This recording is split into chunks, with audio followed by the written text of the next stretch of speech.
Hello students, my name is Ajay Shaha and today I am going to discuss the chapter number 8 Memories of Childhood from class 12 Vista's book.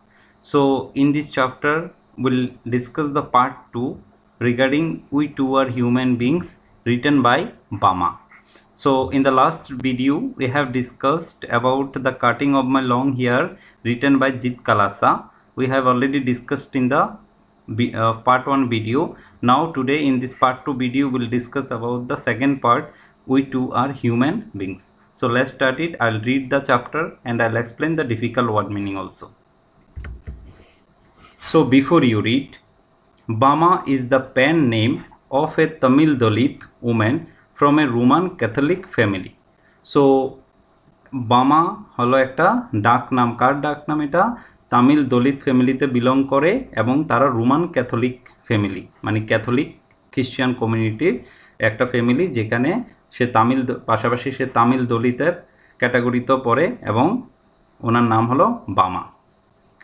She has published 3 main works: an autobiography, Karokku 1992, a novel, Sangati 1994, and a collection of short stories, Kisum Bukkaram, so in 1996.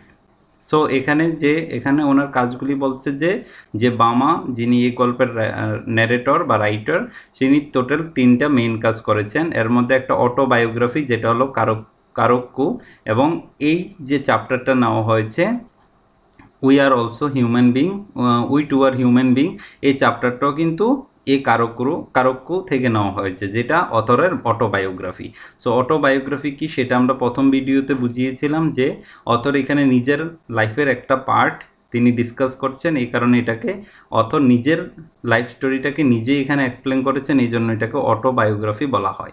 এছাড়া author আর কি publish করেছেন? সংগতি in 1994 and a collection of short stories কিছু বুককরণ, এটা 1996-এ বেরিয়েছে এবং এটাও author লিখেছেন। The following excerpt has been taken from Karokku. So এই যে এক্সার্পটা, মানে এটা কোথায় থেকে নেওয়া হয়েছে আমি তোমাদেরকে একটু আগেই বললাম যে এই যে স্টোরিটা, এটা নেওয়া হয়েছে কারক্কু, যেটা অথরের biography. Karukku means Palmyra leaves, which with their serrated edges on both sides are like double-edged swords. তো শর্ট অর্থ হলো তলোয়ার, আর serrated edges হলো করাতের মতো খাঁজ কাটা পাতা। সো কারক্কু, যেটার মিনিং হলো, নর্মাল মিনিং হলো পালমাইরা হলো আমাদের এখানে লোকাল ল্যাঙ্গুয়েজে আমরা সাধারণত এটাকে তাল পাতা বলি। সো পালমাইরা লিপসের মতো পড়ে এবং এটা দেখতে, এটা 2 সাইড সাধারণত করাতের মতো থাকে, শর্টস মানে তরোয়ালের মতো থাকে। তোমরা অবশ্যই দেখেছো তাল পাতাগুলা, এবং এখানে সেই জিনিসটি ডিসকাস করা হচ্ছে। By a felicitous fun, the Tamil word Karokku containing the word কারু, এমব্রয়ডারি অর শিট। তো মজার সাথে কি বলা হয়, এখানে তামিল ওয়ার্ডে কারক্কুকে বলা হয় কারু বলা হয়, এবং যার অর্থ হলো শিট অথবা বীজ। তো it also means freshness and newness, যার অর্থ হলো ফ্রেশনেস এবং নিউনেস, কিন্তু এটাকে সবাই মজার সাথে বলে। So let's start the chapter. এখন চ্যাপ্টারের মেইন পার্টটা আমরা এখানে এক্সপ্লেন করব। We too are human beings. When I was studying in the 3rd class, I had not yet heard people speak openly of untouchability. So এখানে I হলো narrator, বামা, আমাদের এই স্টোরির রাইটার। তো উনি যখন 3rd স্ট্যান্ডার্ডে পড়ে, 3rd মানে 3য় শ্রেণীতে যখন পড়তেন, তখন তিনি মানুষের কাছ থেকে অল্প অল্প শুনেছেন আনটাচেবিলিটি সম্পর্কে। এত বেশি একটা শুনেননি, অল্প কিছু শুনেছেন। But I had already seen, felt, experienced and been humiliated by what it is. কিন্তু অথর বলছেন যে এত বেশি একটা যদিও তিনি শুনেননি আনটাচেবিলিটি মানে অস্পৃশ্যতা সম্পর্কে, কিন্তু তিনি এটাকে দেখেছেন এবং ফিল করেছেন, অনুভব করেছেন, এবং এক্সপিরিয়েন্স মানে অভিজ্ঞতার মাধ্যমেও তিনি অনুভব করেছিলেন এবং হিউমিলিয়েটেড হয়েছেন, তিনি অনেক অত্যাচারিত বা নিপীড়িত হয়েছেন যে অ্যাকচুয়ালি আনটাচেবিলিটিটা মানে কি। I was walking home from school one day, an old bag hanging from my shoulder. তো অথর এখানে তার স্টোরিটা বলছেন যে কি বলছেন যে একদিন তিনি স্কুল থেকে বাড়িতে ফিরছিলেন এবং তার পিঠে তার ব্যাগটা, স্কুল ব্যাগটা হ্যাঙ্গিং করে রাখা হয়েছে, ঝুলিয়ে রাখা হয়েছে। It was actually possible to walk the distance in 10 minutes. So অথরের বাড়ি থেকে স্কুলের দূরত্বটা ছিল হাইয়েস্ট 10 মিনিটস, 10 মিনিটের দূরত্ব ছিল। But usually it would take me 30 minutes at the very least to reach home. Least অর্থ হলো কমপক্ষে, কিন্তু অথর বাড়িতে পৌঁছতে তার কম করে 30 মিনিটস লেগে যেত, তার এত সময় লাগতো। কেন লাগতো এটা আমরা পড়ব। It would take me from half an hour to an hour to doodle along, watching all the fun and games that were going on, all the entertaining novelties and oddities in the streets, the shops and the bazaar. তাহলে এখন আমরা জানবো যে অথরের কেন যেটা 10 মিনিটের রাস্তা ছিল সেটা কেন তার হাফ অ্যান আওয়ার থেকে প্রায় 1 আওয়ার টাইম লেগে যেত। অ্যান্ড ডুডেল মানে হলো বৃথা সময় নষ্ট করা। অথর কোথায় সময়টা নষ্ট করত? নোবেলটিস মানে হলো নতুনত্ব, অডিটিস মানে হলো খাপচারা।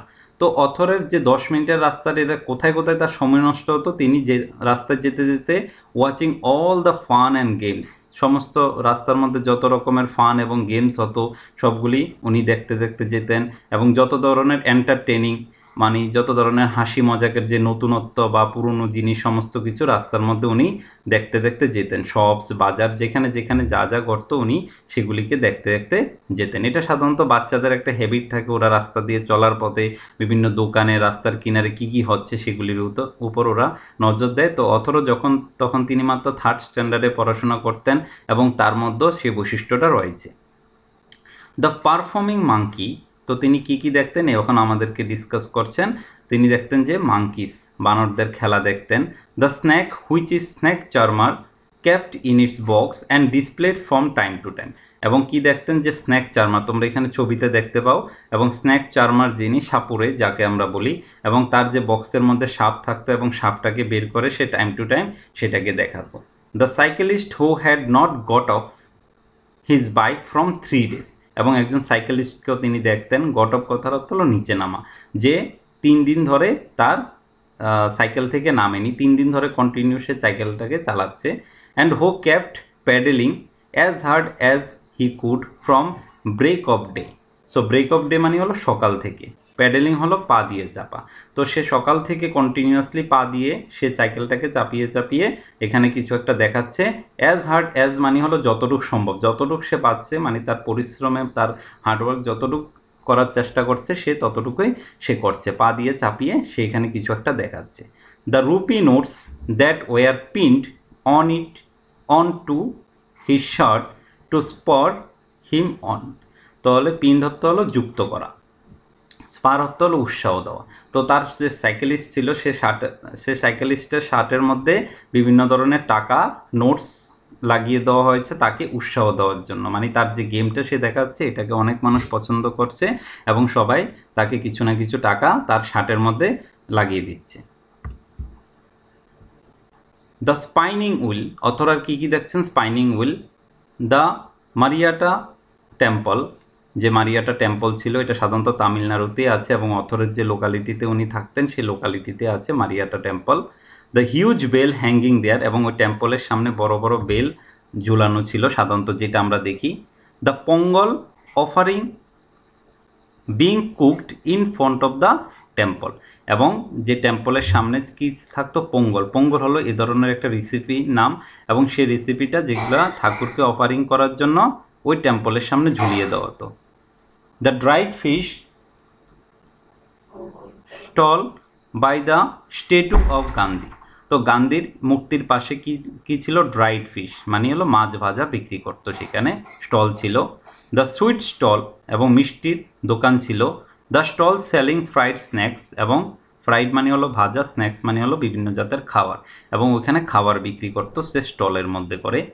And all the other shops next to each other, সমস্ত শপসগুলো একে অপরের পাশাপাশি, অন্যান্য দোকানের পাশাপাশি ছিল।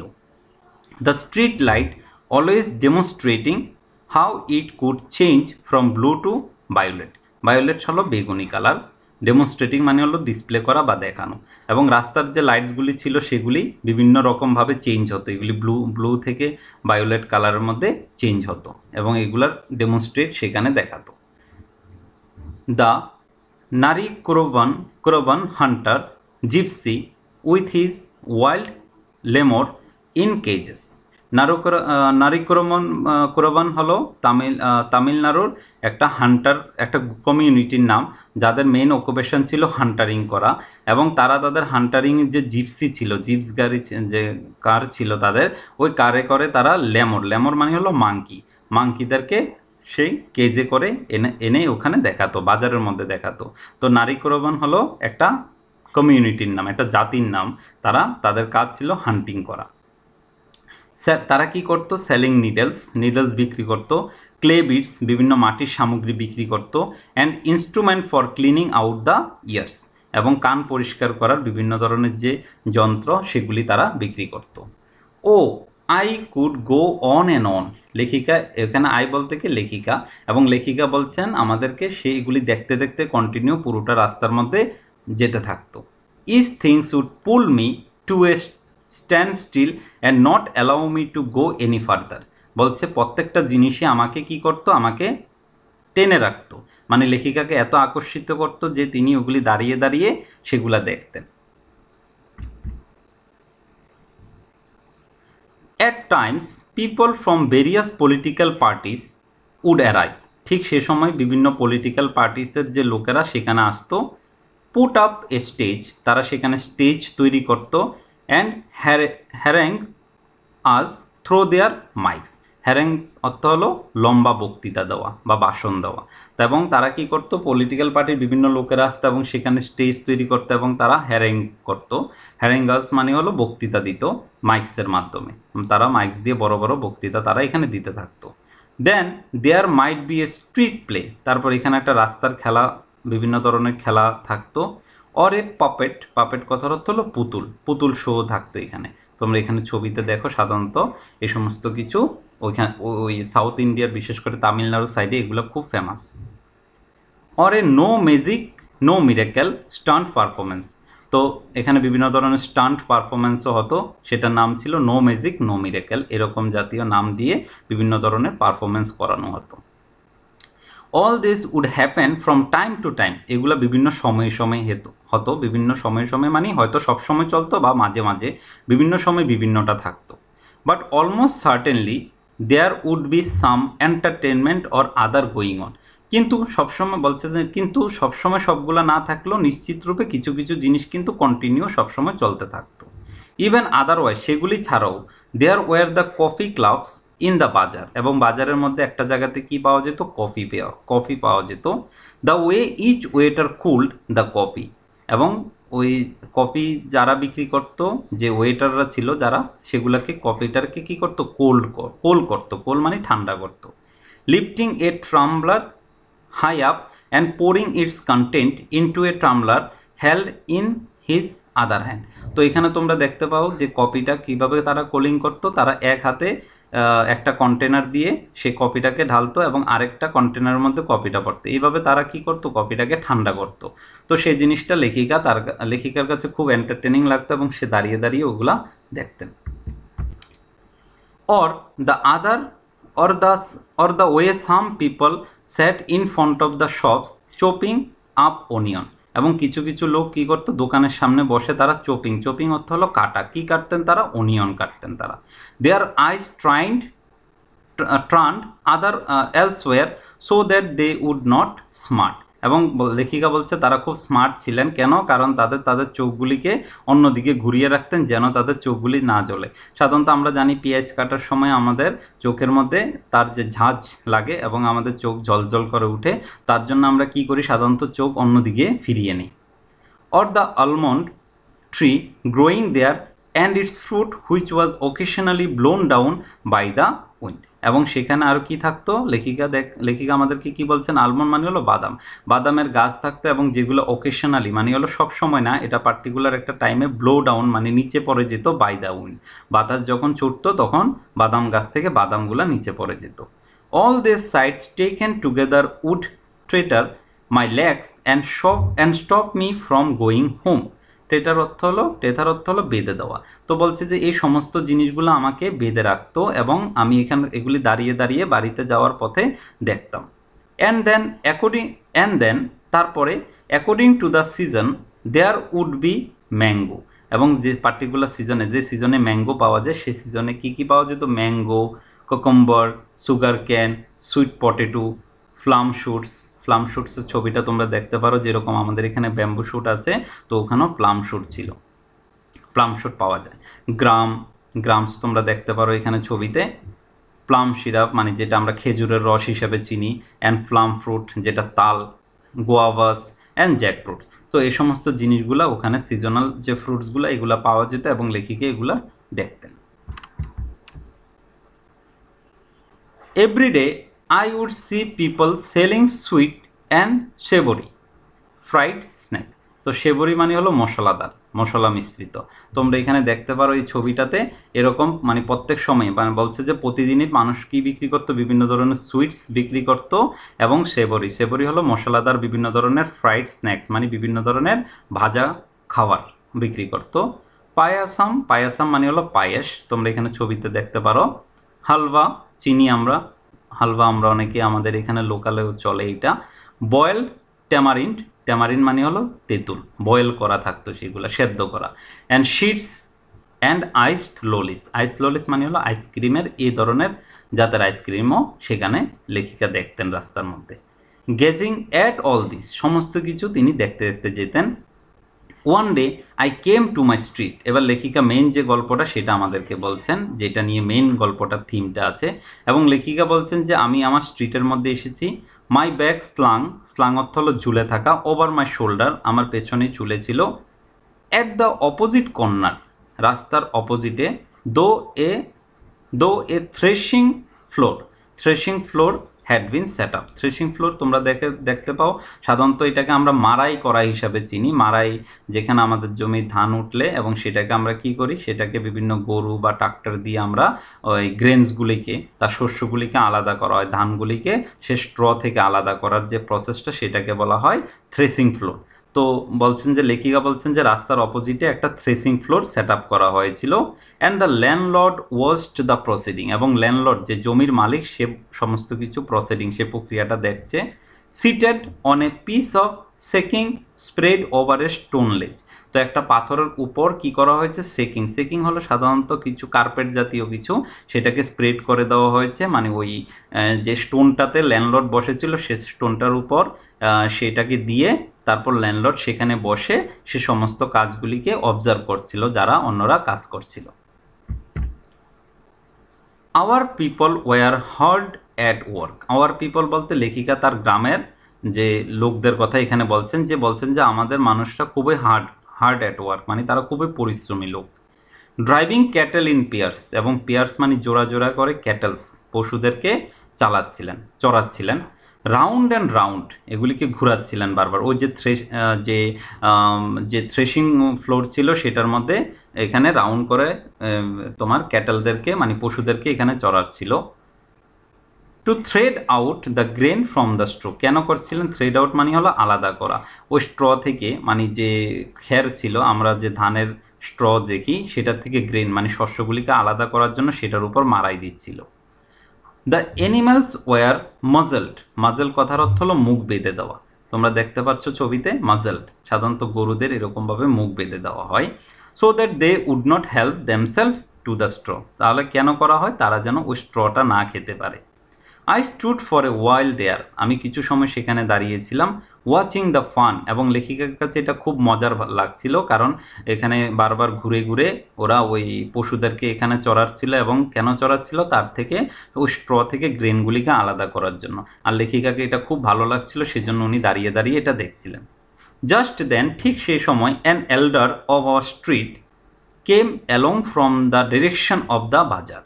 ঠিক সে সময় তিনি দেখলেন একজন এল্ডার মানে বয়স্ক একজন লোক, তাদের আওয়ার স্ট্রিট মানে হলো তারা লেখিকারা যে রাস্তার মধ্যে থাকতেন মানে যে পাড়াতে থাকতেন সেখান থেকেই একজন বৃদ্ধ লোক, সে কি আসছিলেন কোন ডিরেকশন থেকে? বাজারের ডিরেকশন থেকে সে জায়গার দিকে আসছিলেন যে জায়গাতে থ্রেশিং ফ্লোরটা চলছিল। The manner in which he was walking along made me want to double up. Double up মানে হলো নিচে ঝুঁকে যাওয়া। তো যে ম্যানার মানে যে আচরণে লোকটা আসছিল ঝুঁকে ঝুঁকে, বা যে একটা অ্যাক্টিং ওয়েতে সে হাঁটছিল, লেখিকার কাছে এটা খুব হাসির লাগছিল, এই কারণে তিনি হাসতে হাসতে মানে নিচে ঝুঁকে তিনি হাসছিলেন। I wanted to shriek with laughter at the sight of such a big man carrying a small packet in that fashion. তো লেখিকা কেন তার কাছে এটা খুব শ্রিক, কথার অর্থ হলো তীক্ষ্ণ চিৎকার করে হাসা। তো লেখিকা বলছিলেন যে আমি তীক্ষ্ণ চিৎকার করে আমি হাসতে চাইছিলাম, কেন? কারণ ওই বৃদ্ধ লোকটার হাতে একটা ছোট্ট একটা প্যাকেট ছিল, তারপরে সে একটু অ্যাক্টিং করে হাঁটছিল, এটা দেখে লেখিকার কাছে একটু হাসি মজাক করার মানে হাসি দেওয়ার, বড় চিৎকার করে হাসি দেওয়ার ইচ্ছা হচ্ছিল। I guessed there was something like barai or green banana bhaji in the packet because the wrapping paper was stained with oil. তো লেখিকা বলছেন যে তার হাতে যে প্যাকেটটা ছিল এটা খুবই ছোট্ট একটা প্যাকেট ছিল, কিন্তু লেখিকা অনুমান করছেন এটার মধ্যে সম্ভবত বাডাই ছিল। বাডাই মানে হলো তামিলনাড়ুর একটা ফুডের নাম, তোমরা এখানে ছবিতে দেখতে পারো অনেকটা এরকম হয়। এবং গ্রিন ব্যানানা ভাজি, এবং গ্রিন ব্যানানা ভাজি সাধারণত এরকম হয় অনেকটা। তোমরা যদি তামিলনাড়ু বা ওই সমস্ত সাউথ ইন্ডিয়ান সাইডে ভিজিট করো তাহলে তোমরা এই জিনিসগুলো দেখতে পাবে, এগুলো সেখানে খুব ফেমাস। তো লেখিকা বলছে যে প্যাকেটটা সে বৃদ্ধ লোকটা নিয়ে আসছিল সেটার মধ্যে সম্ভবত এই দুটার থেকে যে কোনো একটা হবে, কারণ লেখিকা দেখছিলেন যে প্যাকেটটার বাইরে তেল লাগানো, তেলের দাগ তিনি দেখতে পাচ্ছেন, তার দ্বারা অনুমান করছেন যে এটার মধ্যে কোনো ভাজি জাতীয় কিছু হবে। He came along holding out the packet by its string. তো যে ব্যক্তিটা প্যাকেটটাকে আনছিলেন উইদাউট টাচিং ইট, এটাকে স্পর্শ করেননি, এটার উপর একটা স্ট্রিং মানে কোনো একটা সুতলি বা কিছু দিয়ে একটা বাঁধানো, এবং সেটাকে সে হাতে করে ধরে নিয়ে আসছিলেন। I stood there thinking to myself, এবং লেখিকা সেখানে দাঁড়িয়ে দাঁড়িয়ে ভাবছিলেন, if he hold it like that won't the packet come undone and the বারাই ফল আউট। এবার লেখিকা নিজেকে নিজে কোশ্চেন করছেন যে আমি ভাবছিলাম যে সে যদি এভাবে ধরে রাখে তাহলে বারাইটা তো পরে যাওয়ার, আনডান মানে হলো ছুটে যাওয়ার প্যাকেজটা ছুটে যাওয়ার চান্সেস থাকবে, তো এটা কি পড়বে না? লেখিকা নিজেকে নিজে প্রশ্ন করছেন। The elder went straight up to the landlord, bowed low, and extended the packet towards him, cupping the hand and held the string with his other hand. তো বলছে যে যে এল্ডার যে বৃদ্ধ লোকটা তাদের যে এলাকার থেকে এসেছে, এবং সে সোজা ওই ল্যান্ডলর্ডের কাছে চলে গেছেন, এবং সে ঝুঁকে, বো ডাউন মানে হলো ঝুঁকে যাওয়া, তোমরা দেখতে পাচ্ছ ছবিতে এরকমভাবে অনেকটা অ্যাক্টিং করে, এবং এক্সটেন্ডেড দ্য প্যাকেট টুয়ার্ডস হিম, এবং তার দিকে প্যাকেটটা সামনের দিকে বাড়িয়ে দিল, এবং কাপিং দ্য হ্যান্ড, এবং তার হাতগুলিকে গুটিয়ে নিল, এবং হেল্ড দ্য স্ট্রিং, এবং স্ট্রিংটাকে ধরে তার এক হাত গুটিয়ে নিয়ে টু দ্য আদার হ্যান্ড, অন্য হাতে সে ওই বারাইয়ের প্যাকেটটা বা যে ভাজার প্যাকেটটা ছিল সে প্যাকেটটা ওই ল্যান্ডলর্ডের দিকে দিল। The landlord open the packet parcel and began to eat the বারাই।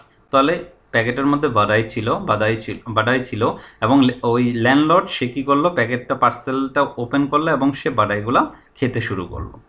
After I had watched all this at last I went home.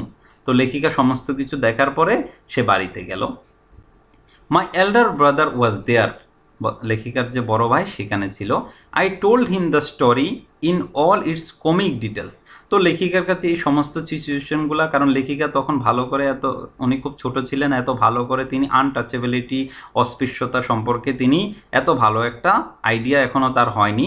তো সেজন্য লেখিকা বলছেন যে লেখিকা তার ভাইকে সমস্ত স্টোরি বললেন কমিক ডিটেলস মানে মজা করে বা হাসি মজাকের সাথে তিনি তার ভাইকে বললেন। I fell about with laughter at the memory of a big man and an elder at that making such a game out of carrying the parcel.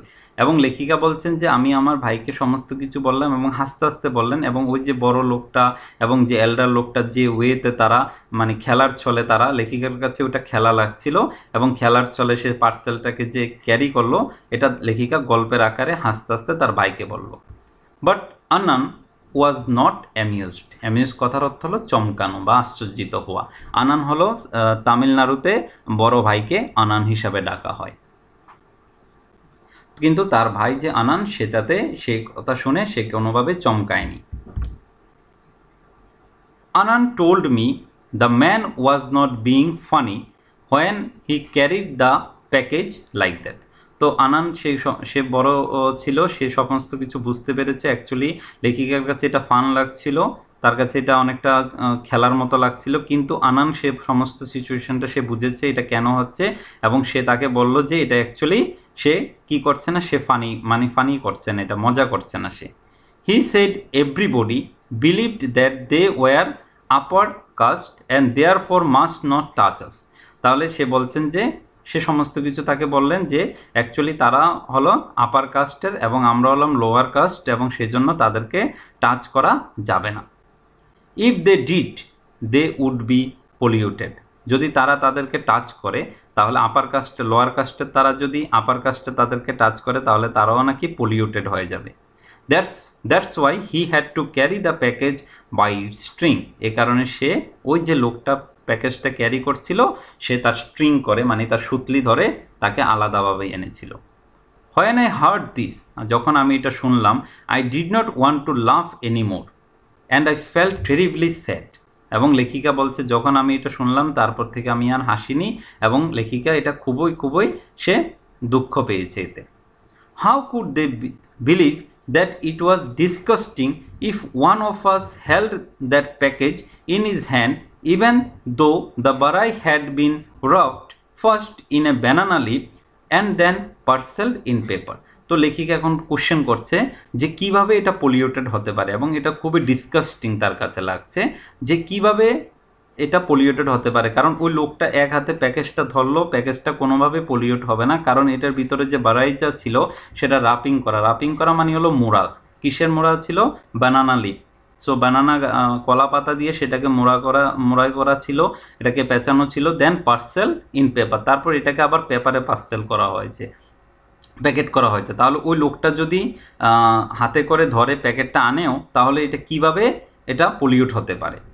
I felt so provoked and angry. Provoked অর্থ হলো কুপে যাওয়া মানে জলে ওঠা, and angry মানে হলো রেগে ওঠা, that I wanted to touch those wretched barai myself straightway. লেখিকা বলছে যে আমি সমস্ত যে ওই যে রিচিড অর্থ হলো ঘৃণার যোগ্য, সমস্ত বারাইগুলো আমি ডাইরেক্টলি গিয়ে ধরতে চাই। লেখিকা খুব রেগে গেছেন এখানে।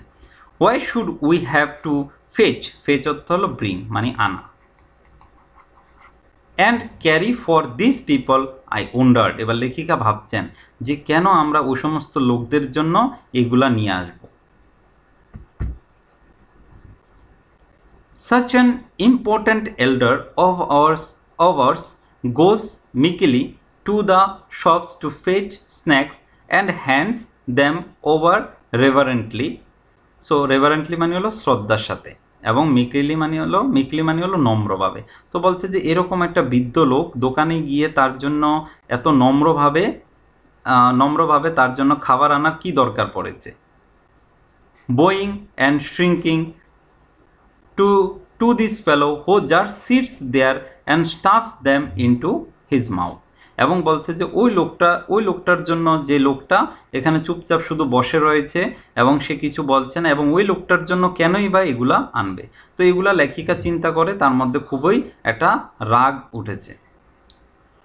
দ্য থট অফ ইট ইনফিউরিটেড, এবং ইনফিউরিটেড কথার অর্থ হলো কুপিত করা মানে জলে ওঠা। তো লেখিকা এগুলি শুনে তিনি রেগে গেছেন। How was it that this fellows thought so much of themself. তো বলছে যে এ সমস্ত লোকেরা নিজেরা কি ভাবছেন।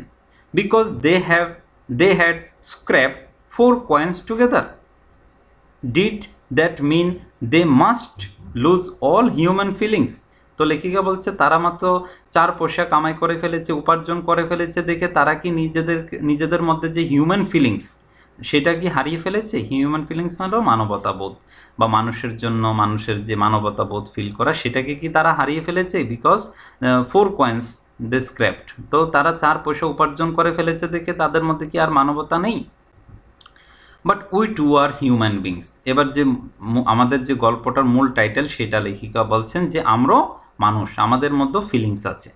Hour people should never run this petty errands for those fellows, বলছে যে আমাদের মানুষদের অবশ্যই এই সমস্ত লোকদের জন্য এ ক্ষুদ্র কাজ করা কোনো দরকার নেই।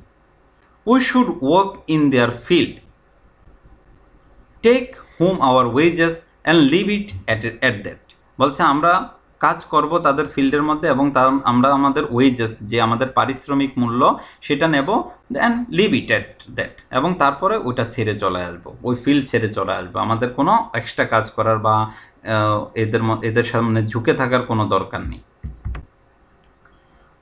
My elder brother who was studying at a university had come home for the holiday, তো লেখিকার যে এল্ডার ব্রাদার যে বড় ভাই সে কোথায় স্টাডি করে, এখন আমরা জানতে পারলাম, আমাদেরকে ন্যারেটর বলল যে তিনি ইউনিভার্সিটিতে পড়াশোনা করেন এবং হলিডেতে বাড়িতে এসেছেন। He would often go to the library in our neighbouring village in order to borrow books, borrow অর্থ হলো আনা, তো নেইবারিং অর্থ হলো পাশাপাশি, গ্রামের পাশে আরেকটা লাইব্রেরি ছিল যে লাইব্রেরি থেকে সে বই আনতে যেত প্রায় সময়। He was on his way home one day, so একদিন সে তার বাড়ির রাস্তাতে ফিরে আসছিল, walking along the banks of the irrigation tank, so irrigation tank হলো মানে হলো যেটা জমির পাশে এরকম ট্যাঙ্ক জলাশয় তৈরি করা হয়, যে জলাশয় থেকে জমিতে জল দেওয়া হয়, তো সেটাকে বলা হয় ইরিগেশন ট্যাঙ্ক। তো লেখিকার যে ভাই সেটা একদিন সে বাড়িতে ফিরে আসছিল এবং সে কোথায় দিয়ে হাঁটছিল, সেই ইরিগেশন ট্যাঙ্কের পাশ দিয়ে সে হেঁটে আসছিল। One of the landlords man came up behind him, তো একজন ল্যান্ডলর্ডের একজন লোক সে তার পেছনে আসছিল। হি থট, সে চিন্তা করলো, মাই আনান লুকড আনফেমিলিয়ার, আনফেমিলিয়ার কথার অর্থ হলো অপরিচিত, and so he asked who are you appa, what is your name, so যে লোকটা যে ল্যান্ডলর্ডের যে লোকটা সেও যে লেখিকার ভাইয়ের পেছনে পেছনে আসছিল এবং লেখিকার বাইকে দেখে যেহেতু সে এখানে থাকতো না, সে ইউনিভার্সিটিতে পড়াশোনা করতো, সেই জন্য তাকে তার কাছে অপরিচিত হিসাবে লাগলো এবং সেজন্য ওই লোকটা লেখিকার বাইকে জিজ্ঞেস করলো যে ওর নাম কি। আপ্পা হলো সাধারণত কম বয়সী ছেলেদেরকে এরকম তামিলনাড়ুতে আপ্পা হিসাবে ডাকা হয় এবং তার নাম জিজ্ঞেস করলো। Annan told him his name, তো আনান লেখিকার ভাই তাকে তার নামটা বলল। Immediately the other man asked thambi on which street do you live, thambi, thambi হলো একটা তামিলনাড়ুর একটা শব্দ, তো এখানে বলছিলেন যে লোকাল ল্যাঙ্গুয়েজের, তো ওরা বলছে যে তুমি কোন স্ট্রিটে থাকো, এখানে স্ট্রিটটা জিজ্ঞেস করার মানে হলো অ্যাকচুয়ালি যেখানে যখন দলিত কাস্টের লোকদের আলাদা করে রাখা হয়েছে, তাদেরকে সম্পূর্ণ একটা আলাদা স্ট্রিট, ওদেরকে স্ট্রিটে রাখা হয়, এই জন্য স্ট্রিটের নাম জিজ্ঞেস করা হয়েছে কেন, তাহলে তাই সে জানতে পারবে সে কি অ্যাকচুয়ালি আনটাচেবিলিটির মধ্যে পড়ে কিনা, তো এরকমভাবে ওদেরকে দলিতদেরকে আলাদা করে রাখা হয়েছে। এখনও আমাদের বিভিন্ন স্টেটসগুলোতে কয়েকটা স্টেটে এখনও দলিতরা আছে, তারা আলাদা এরিয়াতে তারা থাকে, তাদেরকে অন্য এরিয়াতে যাওয়ার কোনো পারমিশন নেই, এখনও আছে ভারতের কিছু কিছু গ্রামাঞ্চলে।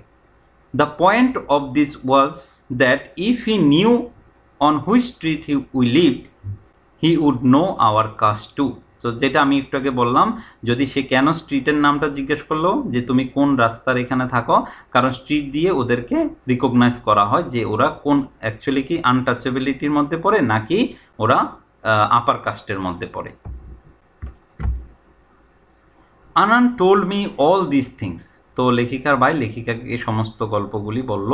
And he added, because we are born into this community we are never given any honour or dignity or respect, তো আনান যে ও লেখিকাকে বলছে যে আমরা যেহেতু লোয়ার কাস্টের মধ্যে, ইন দিস কমিউনিটি মানে হলো লোয়ার কাস্ট, আমরা যেহেতু লোয়ার কাস্টের মধ্যে জন্মগ্রহণ করেছি এই জন্য আমাদেরকে তেমন কোনো সম্মান বা ডিগনিটি বা রেসপেক্ট করা হয় না। We are strip of all that, আমাদের থেকে সমস্ত কিছু এই সমস্ত সম্মান রেসপেক্টগুলো আমাদের থেকে নিয়ে নেওয়া হয়েছে। But if we study and make progress we can throw away this indignities, কিন্তু এবার আনানের ভাই খুব সুন্দর একটা কথা বলেছে লেখিকাকে, কিন্তু যদি আমরা পড়াশোনা করি, স্টাডি করি এবং জীবনে প্রোগ্রেস করি, এগিয়ে যাই স্টাডির মাধ্যমে, তাহলে আমাদের থেকে এই সমস্ত অসম্মানগুলো আমাদের থেকে চলে যাবে। So study with care, learn all you can. If you are always headed in your lesson, people will come to your of their own accord and attach themselves to you. তো লেখিকার ভাই এখানে লেখিকাকে বলছেন যে যদি তুমি ভালো করে পড়াশোনা করো এবং তুমি তোমার পড়াশোনা কন্টিনিউ করে ভালো করে চালিয়ে যাও, তাহলে অনেক লোক তোমার কাছে আসবে তাদের সাহায্যের জন্য, অ্যাকর্ড করার জন্য, এবং তোমার সাথে তারা বন্ধুত্ব করবে। ওয়ার্ক হার্ড অ্যান্ড লার্ন, তাহলে পরিশ্রম করো এবং শিখে যাও। তো লেখিকার ভাই লেখিকাকে আমরা জানতে পারলাম যে বিভিন্ন ধরনের গুরুত্বপূর্ণ উপদেশগুলা দিল। The words that Annan spoke to me that day made a very deep impression on me. তো লেখিকা বলছেন যে যে সমস্ত আনান তার বড় ভাই যেগুলা তাকে বলল এবং সমস্তগুলা তার মধ্যে, লেখিকার মধ্যে একটা ডিপ ইমপ্রেশন তৈরি করলো। অ্যান্ড আই স্টাডিড হার্ড, লেখিকা বলছে যে আমি খুব পরিশ্রম করে পড়লাম, with all my breadth and being, মানে হার্ড ওয়ার্ক করলাম, আমি যতটুকু সম্ভব আমার যতটুকু চেষ্টা আমি করলাম এবং আমি ভালো করে পড়াশোনা করলাম। ইন এ ফ্রেঞ্জি অলমোস্ট, এবং লেখিকা অলমোস্ট মানে খুব মানে খুব হার্ট অ্যান্ড সোল উনি ট্রাই করলেন। As Annan had urged I stood first in my class, এবং লেখিকা তার ক্লাসের মধ্যে পড়াশুনো মানে ফার্স্ট হলেন। অ্যান্ড বিকজ অফ দ্যাট, এই কারণে many people became my friends, এবং লেখিকা বলছেন যে আমি যেহেতু ক্লাসের মধ্যে ফার্স্ট হলাম এই কারণে অনেক লোকেরা আমার বন্ধুত্ব হলো। So thank you for watching this video. Please subscribe my channel and like and share it. So if you like the video and if it is helpful, please subscribe our channel Open Academy. So thank you so much. Thank you.